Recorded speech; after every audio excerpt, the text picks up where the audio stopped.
નમસ્કાર વિદ્યાર્થી મિત્રો, આપણે જાણીએ છીએ કે આપણા આ નવા શૈક્ષણિક વર્ષમાં ધોરણ 8માં ગુજરાતીનું આ અજમાયશી પાઠ્યપુસ્તક આવી રહ્યું છે. આપણી પ્રથમ ભાષા ગુજરાતીની ટેક્સ્ટબુક આ સાલથી ધોરણ 8માં ચેન્જ થઈ રહી છે.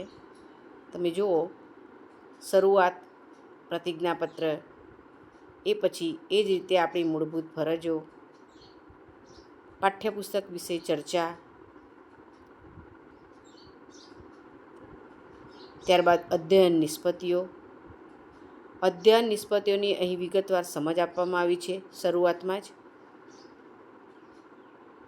અને એ પછી વિદ્યાર્થીઓ માટે કેટલાક સૂચનો આપવા છે, શું કરવું જોઈએ અને શું ન કરવું જોઈએ એ વિશેના. અને ત્યારબાદ આપણી અનુક્રમણિકા. તમે જુઓ કે આપણે સમગ્ર વર્ષ દરમિયાન 20 પાઠ ભણવાના છે. ગુજરાતીમાં 20 પાઠ છે અને ત્યારબાદ પૂરક વાંચનના કેટલાક 4 પાઠ છે. જે 20 પાઠ આપેલા છે એમાં કેટલાક ગદ્ય અને કેટલાક પદ્ય છે.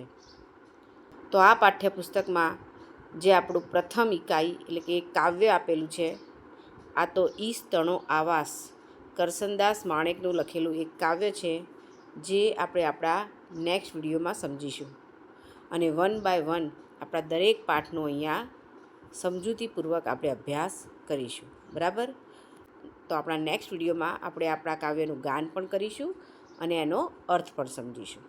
નમસ્કાર.